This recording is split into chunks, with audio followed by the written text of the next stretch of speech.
In my life, I wasn't a Christian. I come from a family of trial lawyers, barristers.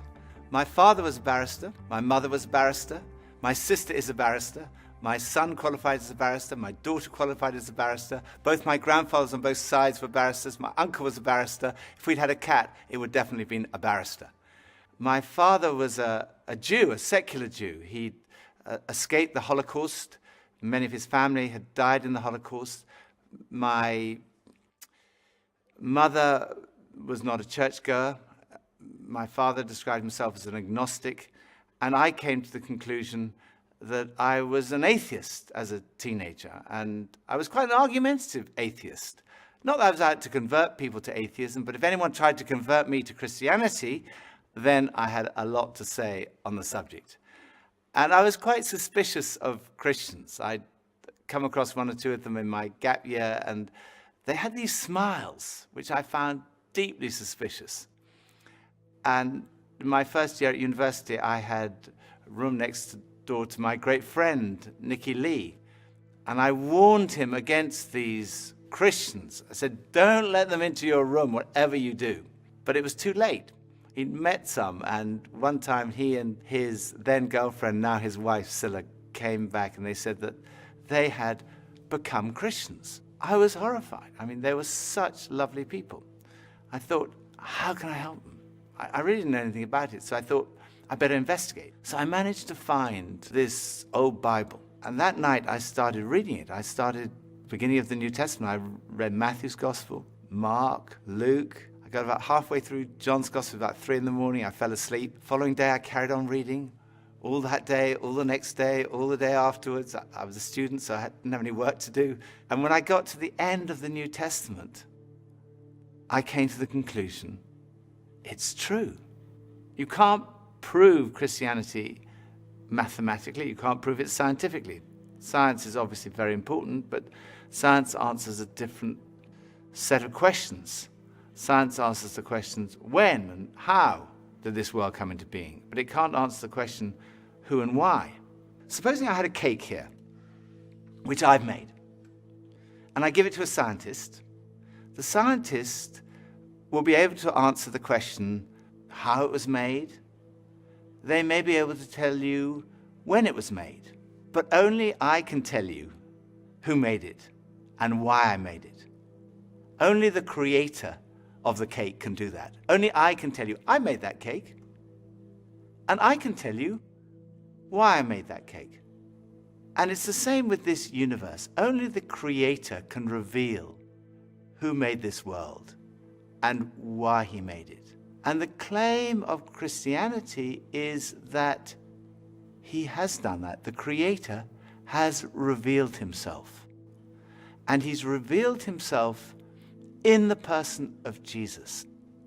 And the evidence is not scientific evidence, that's not the only kind of evidence, but historical evidence. When I was a barrister, that's what we relied on. We relied on historical evidence that we presented to a jury. It was things that had happened in the past. They weren't there. Every time a jury brings back a verdict, it's a step of faith based on evidence. And I myself could not be a Christian if I didn't believe there was evidence. I couldn't just take a blind leap of faith. For me, faith in Jesus is a step of faith based on good historical evidence. Why start with Jesus, you might say? I didn't even believe there was a God, but I came to believe in God through Jesus because the resurrection of Jesus strongly suggests that this world has a creator and that that creator is to be seen in terms of, through the lens of, Jesus. Jesus of Nazareth is believed to have walked these streets around 2,000 years ago. But is there any evidence that he even existed? Well, there's actually quite a lot of evidence. No serious historian would deny that Jesus existed. The Roman historians Tacitus and Suetonius wrote about Jesus, as did the first century Jewish historian Josephus. He described him as Jesus, a doer of wonderful works, and then he goes on to describe his crucifixion and alleged resurrection.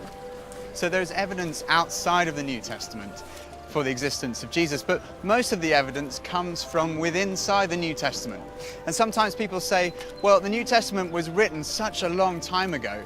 How do we know what was written down hasn't been changed over the years? Well, the answer is that we do know because of a science called textual criticism. Textual.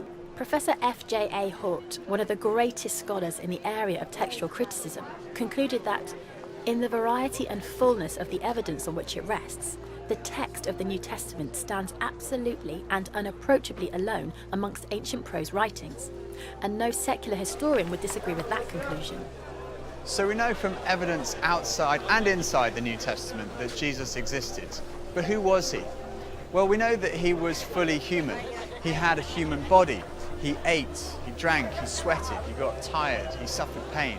And he had human emotions, love, joy, sadness, and human experiences. He had the experience of growing up in a family, of education, of having a job, of being tempted. And he experienced bereavement and suffering and torture and even death. Many today will say, okay, he was a human being, but only a human being. Maybe he was a great religious teacher, but no more than that.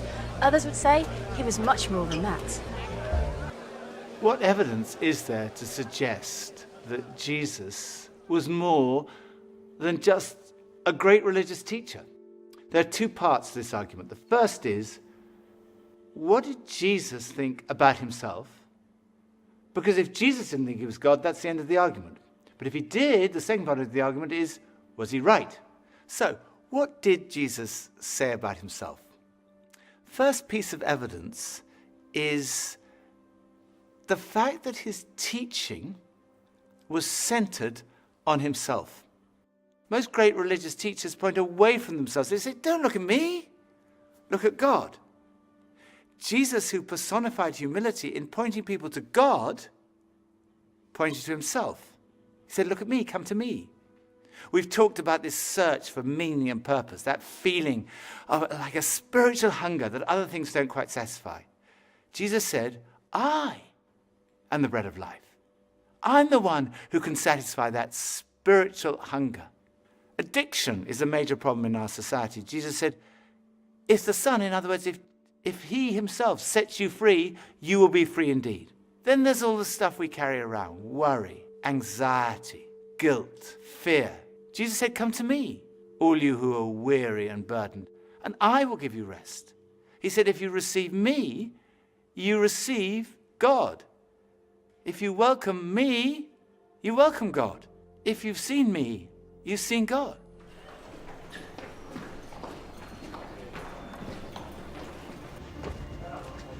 Forgiveness is right at the heart of Christianity.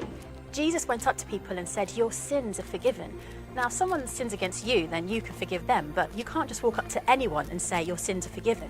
When Jesus said that, the lawyers said, who can forgive sins but God alone?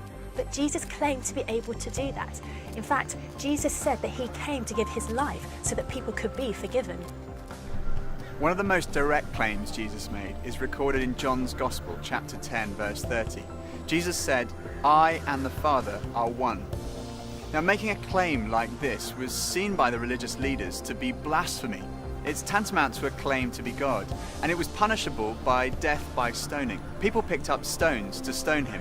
Then Jesus said to them, I've shown you many great miracles from the Father. For which of these do you stone me? We're not stoning you for any of these, they replied, but for blasphemy, because you, a mere human being, claim to be God. I think when you look at all the evidence, it's clear that Jesus did make that claim. It is an astonishing claim. And a claim like that needs to be tested. If you think about it, there are only three possibilities. It was not true, and Jesus knew perfectly well it wasn't true, in which case he was a fraud. Or it was not true, and he simply didn't realize it. He genuinely thought he was the Son of God, in which case he was deluded. I think we'd say he was insane. But logically, there is only one other possibility, and that is, it's true, he was telling the truth.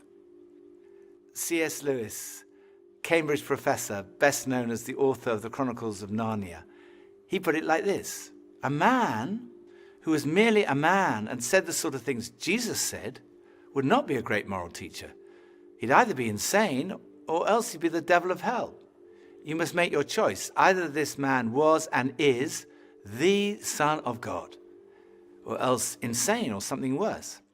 But let's not come up with any patronizing nonsense about his being a great human teacher. He hasn't left that open to us. He didn't intend to. So was Jesus right in what he said about himself? What evidence is there to support his claims? Well, the first piece of evidence is his teaching. Much of the New Testament records numerous occasions where crowds gather to hear Jesus teach. And on one occasion, on a mountain like this, more than 5,000 people gathered to listen to the teaching of Jesus.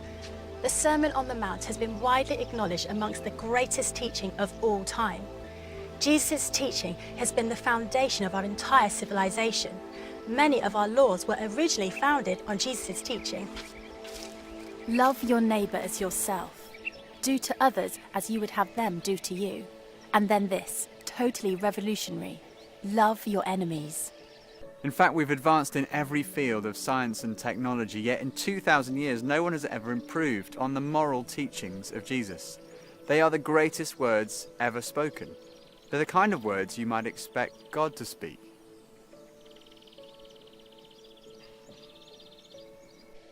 Another thing that marked Jesus' life was his love for the marginalized, feeding the hungry, healing the sick. His character has impressed millions who wouldn't call themselves Christians. Time magazine called him the most persistent symbol of purity, selflessness, and love in the history of Western humanity. He was a person in whom even his enemies could find no fault, and whose friends said that he was without sin. It's been said that our character is truly tested when we're under pressure or in pain. And when Jesus was being tortured, he said, "Father, forgive them, for they do not know what they're doing." Another piece of evidence is his fulfillment of Old Testament prophecy. No one else in history has had a whole collection of books written about them before they were born. Jesus fulfilled over 300 Old Testament prophecies, 29 of them in a single day. Of course, it could be suggested he was a kind of clever con man who set out deliberately to deceive people. He read all these prophecies and he thought, right, I'm going to go through and I'm going to fulfill them all in my life. The difficulty with that theory is that, first of all, the sheer number of them. And then the fact that, humanly speaking, he had no control over many of these things. There were prophecies about the exact manner of his death, about the place of his burial, even about the place of his birth. Clever con man would be going around and say, "Oh my goodness, I'm supposed to be born in Bethlehem. It's too late." Then the final piece of evidence, his conquest of death. The physical resurrection of Jesus is the cornerstone of Christianity. And this is relevant to every single one of us, because we're all going to die. It's the ultimate statistic. 1 in 1 die. You go to a funeral, the coffin is lowered into the ground. It looks absolutely final. And it is, unless Jesus died and was buried and then was raised to life, in which case death has been conquered. But is this just wishful thinking?